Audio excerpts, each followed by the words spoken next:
Thank you, Carlos. Good afternoon, everybody. Happy Sunday. Thank you for joining us on a weekend.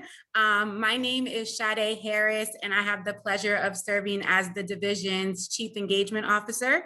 And we are really excited to have everyone here today as we share information about the 2021-2022 calendar proposal.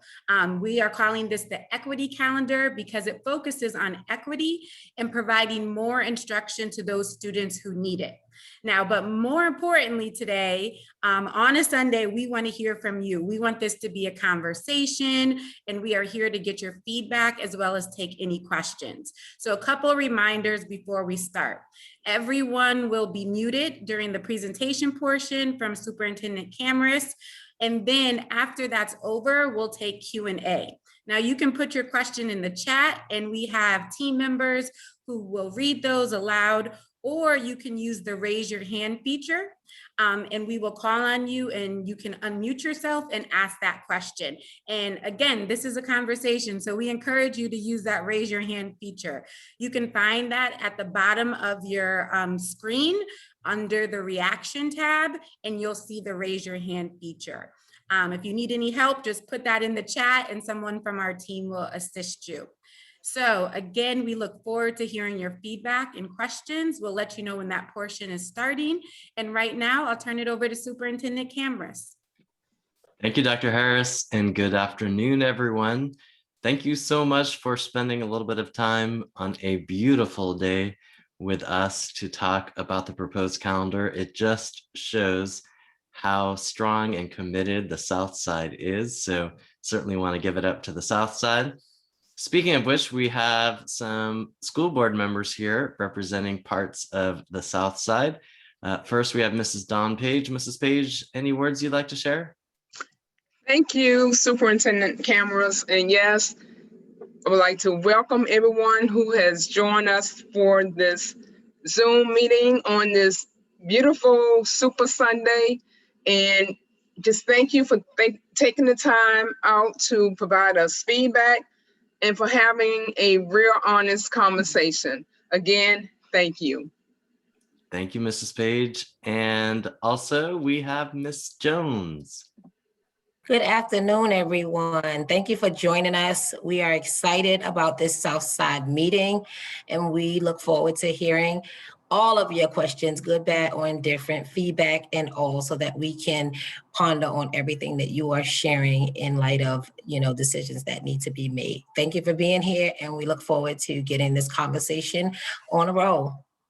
Thank you, Ms. Jones. And Mr. Young. Thank you, sir, and big thanks to everybody for joining us today. I'm so glad we saved the best for last, but the truth is, if today's conversation is anything like the 3 preceding town halls, I know it's going to be a terrific dialogue. Looking forward to it. Thanks, everyone. Thank you, Mr. Young.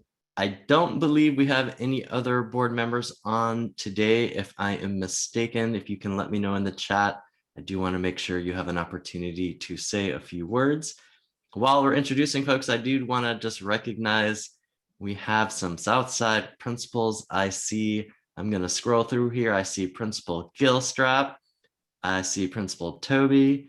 I see Principal Gordon, Principal Atkinson. I see, let's see, Principal Ryan. I see Principal Anderson. Dun, dun, dun, dun, dun, dun. I think that might be everybody. If I missed you, please let me know in the chat so that, I see Principal Mitchum. And I think that's everyone. So let me know if I missed you in the chat and I will gladly shout you out. Principal Ryan, yep, absolutely. Principal Carlton is here, fantastic. Thank you for letting me know. Fantastic. I really appreciate you guys making the time to be here as well. Principal Delaney is here. Whew, Southside is representing big time. Well, thank you all so much for being here today. We are going to dive right in with a quick overview of the calendar. And then, as Dr. Harris said, really just want to have a conversation, take questions, hear feedback, so that the school board can be as informed as possible for their decision tomorrow as it is. So very excited to be able to have this meeting today.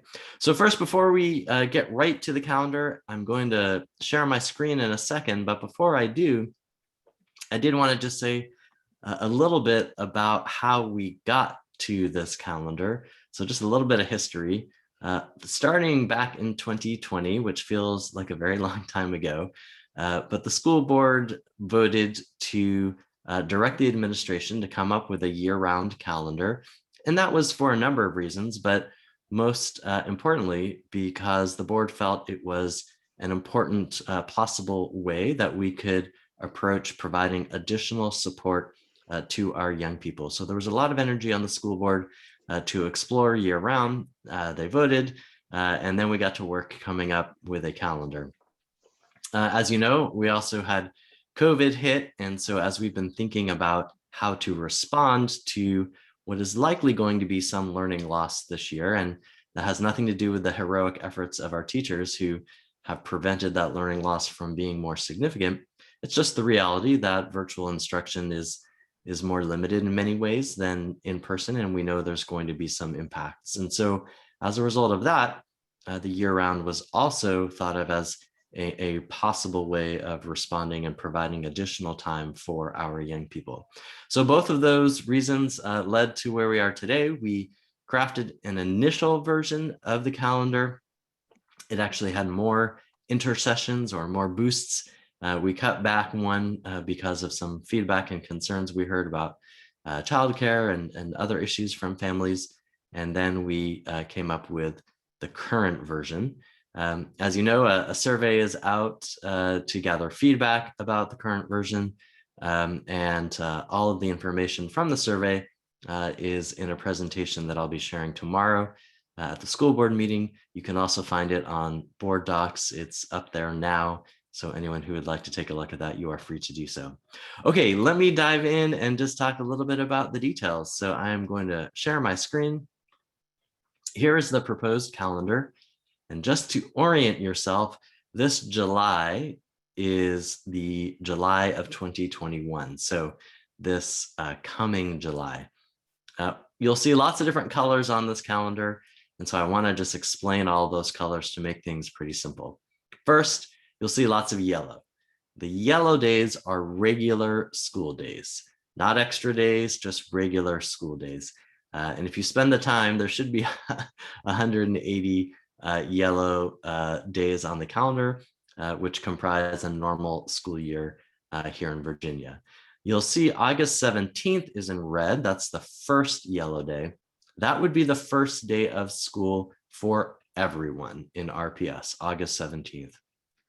And then you'll see in June 24th, also in red, that would be the last day of school for everyone. So again, starting on August 17th, ending on June 24th, all the yellow days are the regular school days for everyone in RPS. You'll also see spread out some red days. These are holidays. You have winter break here, Thanksgiving over here, spring break, and other holidays spread throughout. One interesting note about this calendar is we have proposed giving off 4 more religious holidays to reflect the growing diversity of our students and our staff. So that's also an exciting element too. All right, so yellow days are regular school days, red days are days off. So then let's look at these green days. We have July 14th and 15th. We also have August 9th, 10th, 11th, and 12th. There's a couple more throughout the year. Those are teacher professional development days, days when teachers have opportunities to learn about curriculum or classroom management or IEPs, whatever they need to focus on for their training. And then you'll see some purple days like July 16th, as well as August 13th and August 16th. There's a couple more spread throughout the year. Those are teacher work days. So those are days for teachers to use as they see fit for planning, room preparation, grading, whatever they need to do. You'll notice January 21st right here is a purple day. That is the 90th day of school. So that would be right when we switch from the first semester to the second semester. And one of the things we heard from teachers is it would be nice to have a work day then, particularly at high school, to make that transition. All right, so that takes care of the green days and the purple days. And there's a couple of gray days, October 22nd and March 18th. Those are parent conference days. And then that leaves us with the most important part of this calendar. Those are the blue days. So you'll see 3 chunks of blue days starting here in July, July 19th that week, July 26th that week, and then the first week of August, August 2nd through 6th. You'll also see blue days in November, November 15th through the 24th, and then you'll see some more in March. Actually, it starts at the very end of February, February 28th, and then goes through March 11th. Those are the extra days in this calendar, and those are optional days, but they would be strongly encouraged for about 5,000 of our students, and we would focus on young people who need the most help, particularly with reading, but also other subjects as necessary. And at the high school level, really focusing on graduation courses that are needed for graduation. So we're focusing on about 5,000 because we want to keep the class sizes for these extra days small. So we're talking no more than 8 students for every teacher, and in some cases even smaller than that.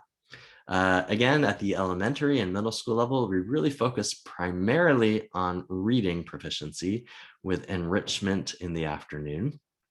And then again, at the high school level, really focused on core classes needed for graduation. These days would be optional, so we would encourage young people to participate, obviously talking with their families, but they are not required. And we would keep encouraging until we got all 5,000 filled up. These days would also be optional for staff. So we would, of course, encourage a number of teachers to participate and, of course, pay for these additional days. Normally, we pay about $22 an hour for additional work, but for these days, we would pay $40 an hour. And that's in recognition of the big commitment that teachers would be making to work these extra days. If a teacher chose to work all the blue days, they would make about, actually more than $10,000 over the course of the year. That's in addition to their regular salary. One question we've gotten a lot is, could teachers work one of these sessions, but not all of them? Yes, that would be a possibility. By the way, we call the blue days in July and August Jumpstart for obvious reasons. It's a jump start to the year. And then the days in November, the fall boost, and then the days in March, the spring boost. And we know from research that having a calendar like this that shortens the summer a little bit to prevent learning loss over the summer and adds in intervention days like Jumpstart, Fall Boost, and Spring Boost can be very helpful in terms of improving student learning and lots of other outcomes as well. One question we get a lot is, well, if my student is not participating in the blue days, does that mean that they are off on those days? And the answer is yes, they would be off. We know for some families that would be great opportunity to spend time with extended family, perhaps travel to see family. For other families, we understand that would create a child care burden. And that's why we're working with organizations like the Peter Paul Development Center, YMCA, Boys and Girls Club, lots of other groups around the city, the city's Parks and Rec Department, to provide low cost or free childcare or camp options during those days so that families would not have a significant childcare burden. All right, so that is really the gist of the calendar. Again, the idea here is to shorten up the summer a little bit to prevent learning loss. I do want to note, if you're not participating in these extra blue days, as a student, your summer would still be 8 weeks long. So year-round is not the best term for this because it's not exactly year-round. You still have 2 months of summer. And even if you did participate in the blue days, you'd have about a month of summer. So there is still a break built in. All right, I'm going to stop there and kick it back over to Dr. Harris so we can start taking some questions. Really want to make sure you have all the information that you need so that you can make an informed recommendation to your school board members as they weigh this decision for Monday. Thank you, Dr. Harris. Thank you. So our first question comes from Mary. And before I read that, just a reminder, on the bottom of your screen, you'll see a button that says reaction. If you click on that, you'll see another button that says raise your hand. So again, we would love to hear from you, and you can just raise your hand and then someone from our team will have you unmute yourself. So our first question, I'll go from the chat, is from Mary, who wants to know, will there be a virtual or hybrid option for the optional days? Will there be a virtual option for the blue days? Our ideal is to do that in person. We think that is going to be the best way to provide that extra support. I'm also confident that by the time we get to those blue days, every adult in the country will have had the opportunity to be vaccinated. We're also doing lots of enhancements in our buildings. Everyone would have to wear masks. So those blue days would be in person. Great. And we have two questions about the length of the school day in terms of, would that change in terms of the time of start? The length of the day wouldn't be different. We're not adding on an hour to the day or anything. In fact, we had considered something like that, but we heard from just about every parent, teacher, student we spoke to that was not ideal. I will say in my own personal experience with extended day, I also agree that's not ideal. There's a certain point at which kids and teachers just lose the energy and the value of the educational time gets diminished. I do want to say one thing on start times. We would like to bring to the board modified start times to reflect what we know from brain science. So having our high schoolers start the latest, and then middle schoolers a little bit earlier than them, and then our elementary students the earliest. We want to do some thinking about exactly what those times would be, but that would be a change from in the past where we actually had it exactly opposite of brain science, where we had the older students starting the earliest. So that is one change we also would like to make going into next year. Great. Cammie would like to know, will preschool be included in the extended days? And then Shakora is asking, will parents have to commit to a fully virtual or fully face-to-face option for the entire school year? So first on pre-K, yes, absolutely, they would be included as well, pre-K through 12.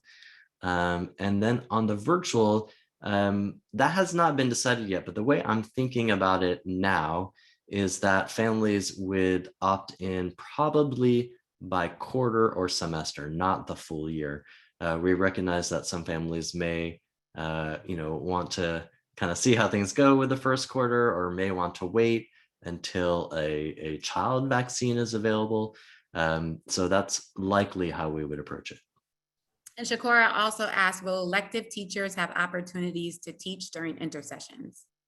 They would, because we also want to do some enrichment as part of the intercessions. So I'm not sure every elective teacher would be able to, but in the same way, nor would every elementary school teacher. We're probably going to need around 600 teachers to do this. We've seen from our survey results that about a third of our teachers have indicated that they would be likely or very likely to want to do this, and that's more than we would need. So I think we would be in good shape. But bottom line is, yes, we would want to include a number of our elective teachers for these enrichments. And Marquita, thank you for your question. This calendar is about an in-person option, but we also have a virtual pathway for anyone who chose to opt into that. Emily is sharing, thank you for your hard work that went into creating this plan. I am 100% in favor of the proposed year-round schooling calendar beginning this year. So many students have fallen behind and need any extra support we can offer them. Not only will this plan provide additional academic support, but also facilitates opportunities for the development of caring relationships. Trusted relationships are hugely important for students who are struggling. Thank you for your comments, and for anyone, as you feel strongly about this, please make your voice known. The school board will be voting tomorrow, and you can submit public comment at speakers.rvaschools.net. Speakers at RPS. Speakers, sorry, it's been a while. Speakers at rvaschools.net. Matthew, if you could put that in the chat to make sure we all get it right, but we would love to hear your feedback. And I know the board members on this call would love to hear and continue to hear it as well. All right, let's take one more, then we'll go to some hands.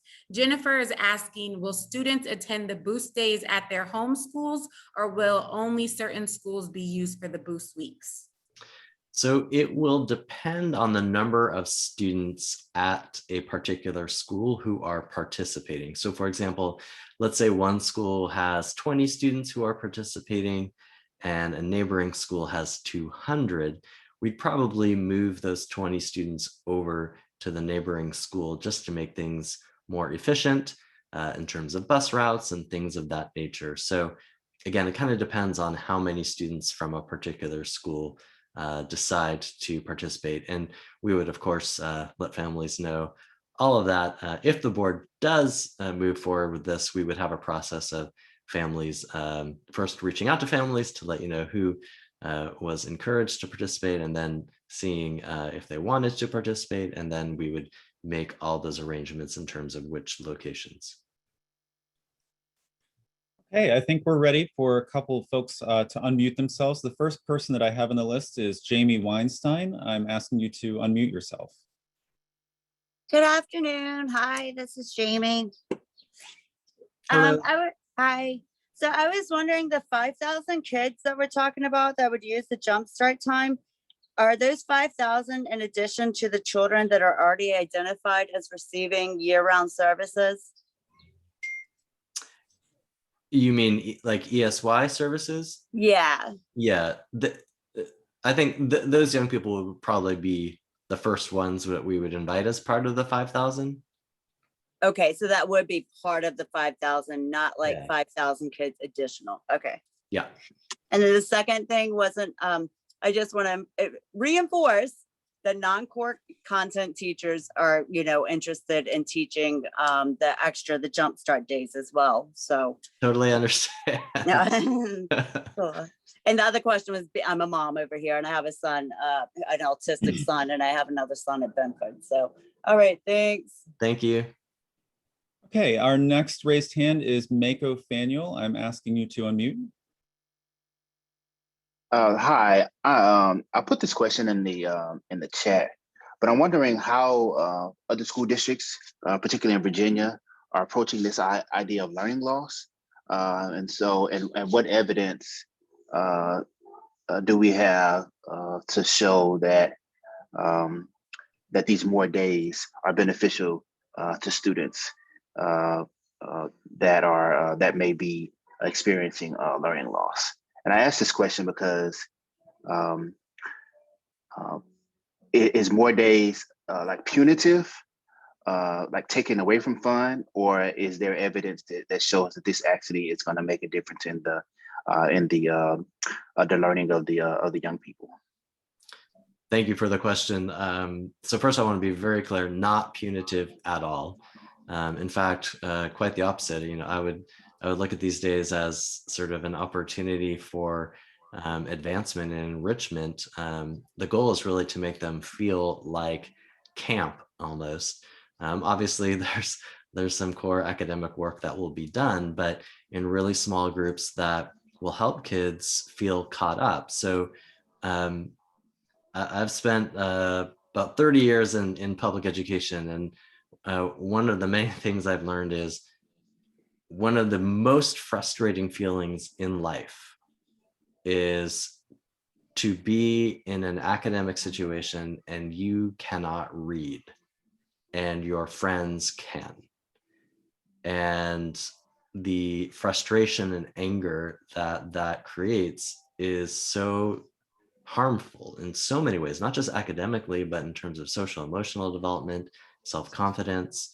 And so really what this is about, it's about helping young people who are, many of whom are in that situation, get beyond that so that they can feel confident and excited and when they're back with the rest of their peers. And so not punitive at all. Again, it's 100% optional too. So if families decide it's not right for them, that's completely fine. But we want to make sure that we are doing right by our students, and particularly those who are struggling readers, to make sure that they have the opportunity to be their best selves in class and really enjoy all the great opportunities in school, but that many of them are struggling to be able to do so because of their reading skills. So next we're going to go to Robin Jones. She was having trouble finding the raise hand button, but I'm asking you to unmute now. Robin? Good afternoon, everyone. I have a couple of questions, actually. The first one, with the schedule that we're looking at here for 2021, 2022, with the starting in July, with this schedule, are we suggesting that the learning that was, I guess, fall through the cracks this year be combined to like double up with them? Is this why this schedule is this way? Will this be a rigorous learning process for the students?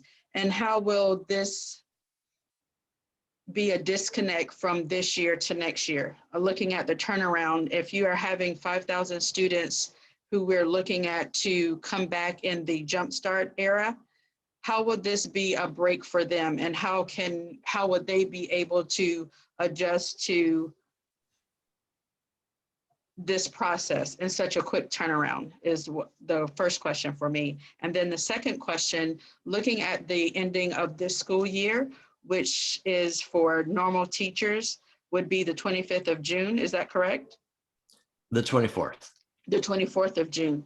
With librarians, that would be a week later for us because we come back a week early and a week later. So how would this schedule be conducive to us getting that break that's needed, but also being able to prepare for the next school term?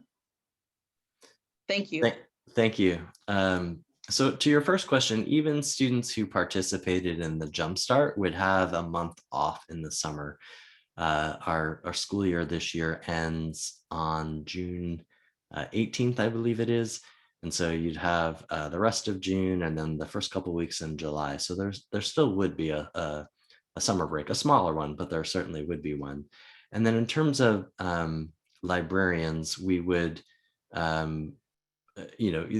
the week after then would extend after that June 24th, and the week before would be the week before the August 17th. We would make the adjustments based on the calendar.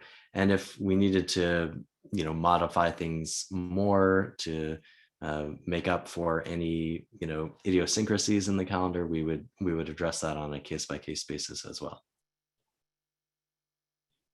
Okay, next in the raised hand list, we have Victoria Carl. Victoria, I'm asking you to unmute.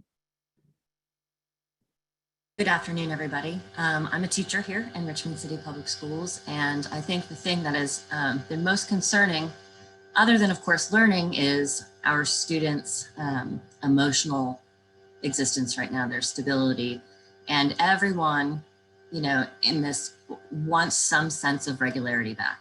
And that is so important to students. And I feel right now with the level of changes that are happening, the level of change that we have gone through this year, from moving to virtual, in high schools moving to a 4x4 semester, and now that 4x4 semester is going to be extended into high schools next year and beyond, and then moving into a year-round calendar. That semblance of normalcy that we've all been craving, students and teachers alike, will not exist. And I feel like it is imperative to give students the opportunity to settle back into normalcy, to review what the actual learning losses are, let teachers get a grasp on those things, let the district collect data before we rush into yet another giant change of a year-round calendar. I feel like many of our students and staff are overwhelmed. by all of these simultaneous changes. And I just want to know how much outreach actually went out to students and their opinions before considering this. Thank you for the question or the comment. I certainly recognize this has been a very tough year with a lot of change, and certainly a calendar like this introduces more change. Please know I don't put it forward lightly. I recognize that introducing more change is difficult. But I think on the other side of the ledger is the fact that while this year has been very difficult for many families and a lot of kids and teachers, everybody do seek normalcy, I think we also have to recognize that the year has also taken a toll, as you noted, socially and emotionally. And for a lot of young people, the opportunities over the summer are limited, and the opportunities for kind of the decompression, as it were, are limited as well. And so one of the reasons for this calendar is to kind of help many of those young people have an opportunity to be in a structured setting where they're able to interact and kind of actually have some sense of normalcy just on a little bit of an earlier time frame. As for student feedback, we've had a lot of students participate in the survey, write comments in the survey, send comments into public comment. I've had many teachers send in kind of polls of their class. I've spoken with my high school student advisory group, which gave a lot of really good feedback. So I do certainly think a number of students have participated and shared their perspectives. Before we go to the next hand, I just want to acknowledge that Board Member White has joined us. Board Member White, did you want to say anything before we continue with the hands? I just like to say good evening and just go ahead on and continue with the questions. Thank you for attending, everyone. Thank you. Thank you for joining us, Ms. White. Matthew, I'll let you take another couple and then I'll go back to the chat. Sounds good. It looks like next in the list, we have Deborah Morgan. Deborah, I'm asking you to unmute now. Good afternoon. My question would be the criteria for those 5,000 students we're talking about. What is the criteria and where is that listed? The criteria would be, we would start with PALS for the early grades. That's a literacy screener for anyone watching who's not familiar with that. MAP at the upper elementary and middle school grades. Again, that's an assessment that our students take. And then at the high school level, looking at those core classes and any that they might be in jeopardy of failing to make sure that they were able to get back on track. So those would be kind of the main ways that we would identify individuals, students who needed that support. We'd also look at WIDA scores for our English learners, and of course, IEPs for exceptional education students. Okay, next in the list, I've Carrie Hack Golden. Carrie, I'm asking you to unmute. Hi, good afternoon. Before I get to my question at the end of this, I just want to let you know that I'm an educator with over 25 years of experience teaching all the way from pre-K up through high school in suburban, rural, and inner city schools. And I am generally a huge proponent of year-round schools. But I am not a proponent of this plan for the reason of it being short-sighted. And I did my master's thesis actually on year-round school, but I have not yet found a plan in digging back through all that information that mimics this particular year-round plan, because it doesn't seem to be a year-round school plan. And also this plan is only sustained for 2 years, and then we run out of budget for it and it ceases to exist after 2 years. And I also have concerns, as all of you do, about the mental well-being of our students. And I was wondering if we could answer where this plan came from, where it was studied, based on anyone else's plan, and if we could come about where that information was looked at. I know that year-round schools is very beneficial for inner cities, especially, but I can't seem to find where this particular plan based on year-round schools was come about. That is my biggest question. Thank you so much. Thank you. So, I've seen lots of year-round schedules in my time in education. They all have a different kind of approach. We started off with a more traditional year-round approach, which was more of a 90 days on, then 2 weeks off, 90 days on, 2 weeks off, that sort of thing. But some of the initial feedback we got is that actually made the year even longer. And again, had an additional intersession, an additional break during the year that created some concern for a lot of families. So this was a response to that. I would be the first to say it's not a perfect calendar. It has advantages and disadvantages, but it is a calendar based on a number of different year-round calendars, and then adapted and modified based on feedback we've received. I also just want to make just one note, because it's come up a couple of times about the social and emotional health of our students. This one's tricky because I 100% agree that kids need time to run around and decompress. Absolutely, and having some break this summer absolutely is critical.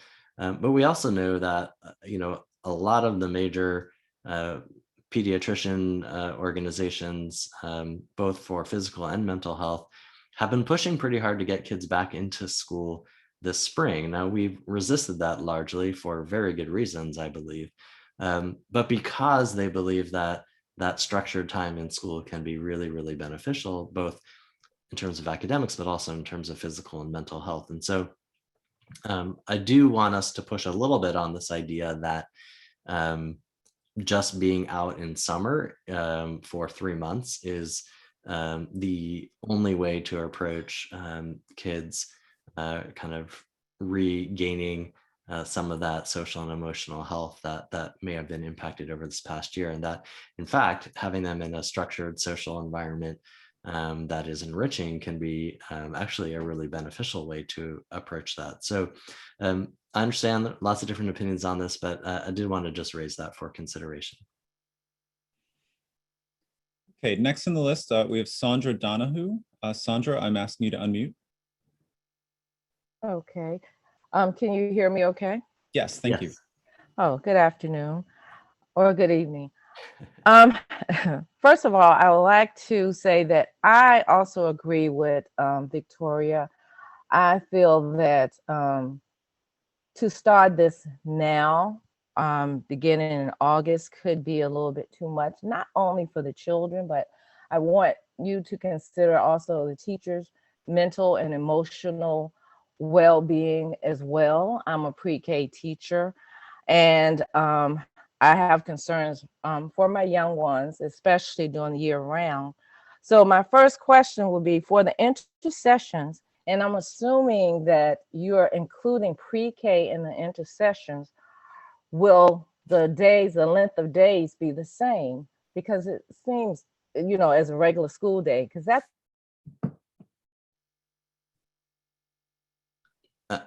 Were you finished or did you get cut off?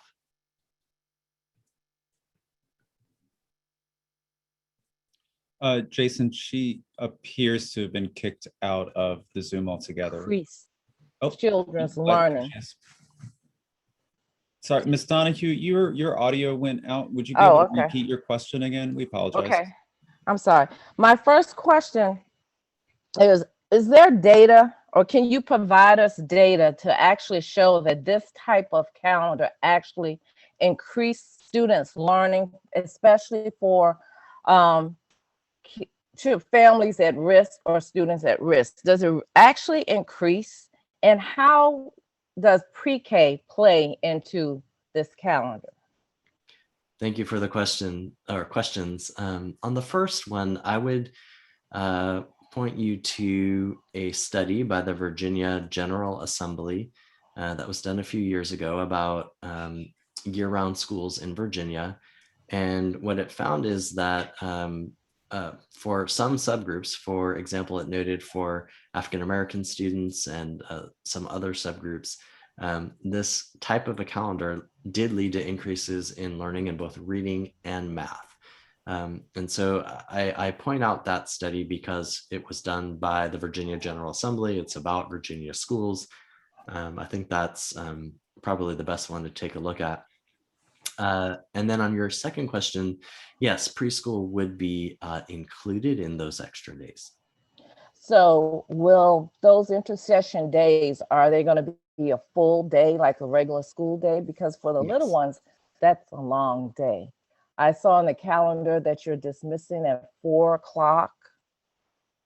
It would be whatever the normal length day for a preschool student would be. Okay. Thank you for your question. Before we move to the chat questions, I also want to acknowledge one, we have about 120 people on right now. So again, shout out to the Southside for showing up on a Sunday, but we're also joined by another board member Rizzy. Ms. Rizzy, would you like to say anything before we move forward with more questions?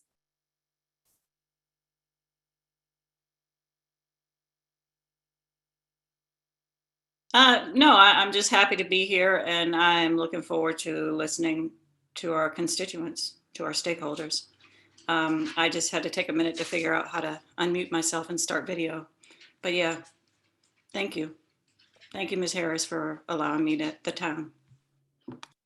Thank you, Ms. Rizzy, and thank you for being here. Let's go to the chat. So Leah is asking, how will this new calendar work for traditional summer school? Is summer school still available? Well, the Jumpstart would really replace traditional summer school. We would have additional credit recovery opportunities for high school students, but the Jumpstart would really replace that traditional summer school. And Heather is asking, will there be a virtual or face-to-face option for specialty programs like the IB program, or would students have to choose fully virtual or fully face-to-face for specialty programs? Families would need to make a decision whether they wanted to remain fully virtual at the beginning of next year or if they wanted to be fully in person. An earlier questioner asked, would that be for the entire year? And I think it would be really by quarter or semester, so that if you wanted to kind of see how things went at the beginning and remain virtual and then opt into the in-person later on, we would make that possible. Okay, Ms. Cabrera is asking, what will happen with student transportation? Transportation would be provided as normal. Will principals be allowed to utilize volunteers to provide one-on-one tutoring during this time, or will it be limited to paid teachers? Emily Phillips. We always welcome volunteers, but the primary work will be done by paid teachers. Okay, and Davina asks, will teachers get more days for setup and less professional development? We need more time to set up our rooms. I'm always open to making some adjustments such as that. In this calendar, there are 2 days for setup and 4 days for professional learning. That's a much smaller number of days for professional learning than we've had in the last couple of years. But if the school board adopts this and we feel that we're hearing a lot from teachers, a need for an additional teacher prep day, I'm happy to explore that. All right. How will the boost sessions impact the social workers, psychologists, and behavioral specialists with 10-month contracts? Will they also be offered additional pay if they volunteer to work during the boost sessions, or are they expected not to work? I do think there would be some opportunities for those individuals to participate in the boost sessions. We likely wouldn't need all social workers, psychologists, and such, but we would want to provide additional support. So I do think there would be opportunities, yes. Superintendent Kamras, could you say a little bit more about how parents will know when their child, if they are selected for the Blue Days, would be contacted, and again, how it's determined? So if the school board were to approve this, then what would follow is a process where we would identify the students who we would recommend. We would use a number of assessments that we normally use. We would look at the data. For the younger students, pre-K, K1 and 2, we would look at PALS, which is a literacy, a reading screener. For 3, 4, 5, 6, 7, 8, those grades, we would probably use MAP, which is another reading and math assessment. And then at the high school level, we would use grades for core content classes that are needed for graduation. Then we would reach out directly in writing to those families to inquire if they would be interested in participating. We would also follow up with phone calls and such. And, if we reached out to 5,000 families and 3,000 said yes, then we would reach out to more families until we filled up all 5,000 spots. Have you thought about the idea that more breaks in instruction for many kids would interrupt structure and flow of instruction in the classroom? Some kids would participate in intersessions, but most would not. This would make it challenging for some kids who need consistency in the classroom. How will we address this? Robin is asking. Look, it's a fair point, but on balance, feel that a calendar like this is going to do more good than not. Certainly for those off times, that's why we're working to establish options for kids, even if they weren't participating in the Blue Days, that are structured and beneficial and enriching for those students. How will teachers know when, hold on one second. So many questions coming in. How would teachers know when they are selected to teach Boost Weeks? Again, if the school board were to approve this, then we would begin the work of reaching out to families, but also begin the work of reaching out to educators to see who would be interested in letting folks know, how many of different types of teacher that we would need. And then there would be a process for you to indicate that you were interested, and then we'd go from there. Okay. Mako is asking, how are school districts with more resources and less students of color approaching the idea of learning loss? Are the students in these districts going to have to attend more class days, or will they have more vacation and fun days? I think school districts across Virginia, across the country, are taking many different approaches. Some are looking at year-round calendars, some are looking at longer days. There's a plethora of ways of approaching this. This reminds me of an earlier question that I did want to note. I forgot to share in terms of the funding. We actually, between our current stimulus funding and the funding that we will be getting from the Biden stimulus, would be in a position to fund this for 3 academic years. And by that time, I think there's a very good likelihood that state funding would increase and local funding such that we'd be able to maintain this for a longer period. Also on the state side, the state already has grants for year-round proposals. And so that would help us pay for this over the long term as well. Great. Nicole is asking, is there any chance that feedback regarding small changes could be considered for the current iteration of the schedule, not altering the length of the summer break or number of intersessions, but rather the placement of the intersessions? This is coming out of a concern regarding teacher and student burnout. I think if the board were to approve the calendar, I think small tweaks would be possible. For example, we know there was an oversight. November 2nd needs to be a day off because it's election day, and Virginia passed a law making that a state holiday. So things of that nature. I would want us to be cautious about moving large chunks of days, only because the board is voting based on what they're seeing right here. And I want to make sure that we're not changing it so dramatically that it would really call into question the validity of the vote. My family has been on a year-round schedule at the city's charter school already, and it's wonderful. I think extending this to all of RPS will help a lot of kids. Given that the vaccines are rolling out at a faster rate than originally anticipated, are there conversations about how to open our schools to students who chose an in-person option the way our neighboring counties are doing this school year, keeping the virtual option open for those who prefer that, of course. There are many months between now and the end of this year in June. So we are opening up several hundred in-person seats for our highest need exceptional education and ESL students starting on April 12th. And so that process of identifying and contacting those families is actually already underway. And so we're looking forward to April 12th to bring back those young people in person. Okay, let's go to some hands, Matthew. Yes, next in the raised hand list, we have Davina Simmons. Davina, I'm asking you to unmute yourself. Good afternoon, everyone.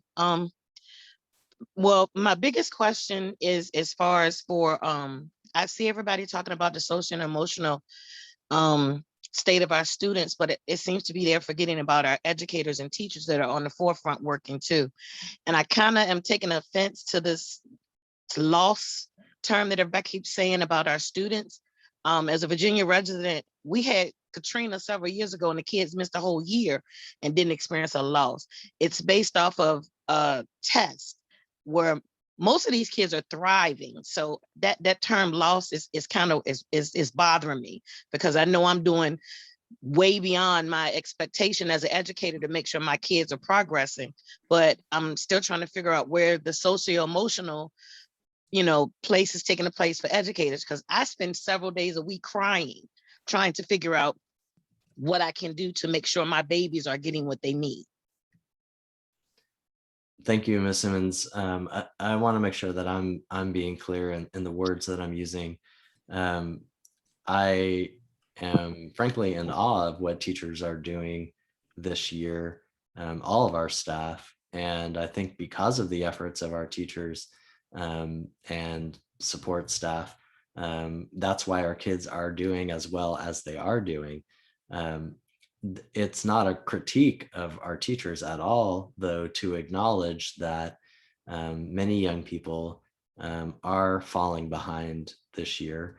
On Monday, also at the school board meeting, we'll be looking at PALS data, and what that data shows in Richmond, and this is the same as it is all across the state of Virginia, is the percentage of young people who are meeting the benchmark is lower as compared to last year, and that's true not just in Richmond, it's true all across Virginia, and that's just the reality of some of the limitations of virtual instruction. So I think without the incredible efforts of individuals such as yourselves, things would be more bleak. But it's not a critique at all of our educators to acknowledge that there are just some limitations, and that we're going to have to do some additional things to help our young people get back to where they were and go even further. I appreciate you saying that. I just think it's the verbiage and the terminology, and I don't think it was done intentionally. I just think, everybody is really concerned about where the babies are. So it's just sometimes it sounds like a critique that, every time I hear a board member or, on the news, they're talking about student loss, and it feels like it's a stab to my heart, because I know I'm scrambling on a daily basis. Like right now, I don't feel good. I got my shot yesterday and I literally have a fever, but I'm on this meeting because this is important for my babies. So it's like teachers are like, I feel like I'm a superwoman who's, getting smacked with kryptonite sometimes when I listen to some of these stories on the news and, things on Facebook. It just, like literally I'm in tears now, because I love what I do. And I wouldn't be doing it if I didn't love it. But sometimes I feel just underappreciated. And so, yeah, I'm sorry. No need to apologize. Completely understand, Ms. Simmons, and please know that you are appreciated. And I can tell just from hearing your voice and the passion in it, how much you do care and clearly make an enormous difference for our students. So if you haven't heard it lately, thank you for everything that you're doing. Thank you. So one more raised hand, but before I recognize the next person, someone did let me know that there may be Spanish speakers who would like to ask a question. If somebody is able to point out to me who those folks are, we can help recognize them and provide some interpretation. In the meantime, I'm going to go ahead and unmute Mary Gresham to ask a question. Mary, you're now unmuted. Good afternoon, Southside. Thank you for everyone being here. Jason, I heard you say something today. I've been to every town hall and I'm not sure I heard this in the other town hall. So I really would like for you to speak to it. You said in addition to the calendar, you all plan to also change the start times and end times for the different groups. So elementary will go early, middle, and high school, whatever the switch would be. And my question is that going to be voted on tomorrow night? And also, how will that work for students who will be virtual? And also support staff who currently work a schedule that would totally change those support staff who work in high schools. And I'm speaking to like custodian and food service workers. It would change those who work at every level. It would totally change their schedules if the actual day schedule changed. So I was just wondering, like, is that something that's going to be voted on tomorrow, discussed at a later date, or what? Thank you for sharing that question, Mr. Gresham. Absolutely not. This is not being voted on tomorrow. In fact, I haven't even given the board a proposal to consider. I was just speaking to the question that had been raised about the start times and what I was saying, and perhaps I did not share it clearly, so thank you for asking the question, is that is something that we would like to bring to the board and to our stakeholders for consideration. We have heard from a lot of high school students, for example, that this year they have felt sort of much better about their start time, that they've been able to sleep a little bit later. We also know that the young ones just biologically get up earlier, and we know from brain science are ready to learn a little bit earlier. So no vote tomorrow. I'll bring a proposal to the board for their consideration this spring. Okay, and next we're going to go to Marquita. Marquita, I'm asking you to unmute. How will you actually address students and teachers' mental health other than starting earlier and doing the jump start? Thank you for the question. We are also expanding the number of personnel that we have to help with mental health, social workers, counselors. We're also expanding our partnerships with organizations like Child Savers and SCAN and others that provide counseling and medical support for mental health. So in fact, we're hoping to spend over $3 million on expanded mental health supports as we go into next year because we believe it's so important.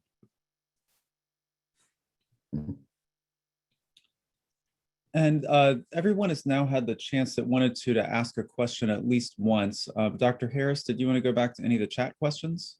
Yes, we have a comment and question from Della. Hi, fourth grade teacher here. I'm really excited about the possible year-round schedule, and so are my students. Being out of the classroom for a year, they're just itching for a chance to get back in the classroom and like the idea they'll be going back earlier. My question concerns the boost weeks. I understand that we'll be in conversation with Peter Paul, YMCA, and other organizations in order to secure free childcare for those weeks for the students who won't be in Jumpstart. How transparent will these conversations be? I think whether or not parents have free childcare options is an incredibly important thing, and conversations about it should be updated and shared frequently. Could not agree more. Absolutely. I'm thrilled to share that on Friday, the RPS Education Foundation, so that's the foundation that raises philanthropic money for RPS, announced they're going to raise $1 million to help pay for some of these things.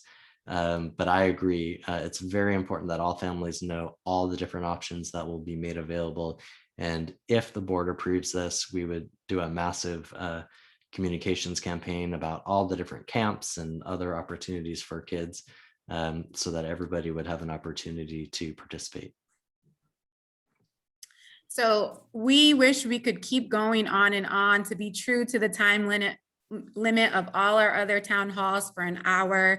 This has come to an end. However, Matthew is going to put in the chat ways you can still continue to share your questions if they haven't been answered, and we will do our best to get back to you as soon as possible by emailing outreach@rvaschools.net. I'm also so excited to see the engagement on this call. This is one of many town halls.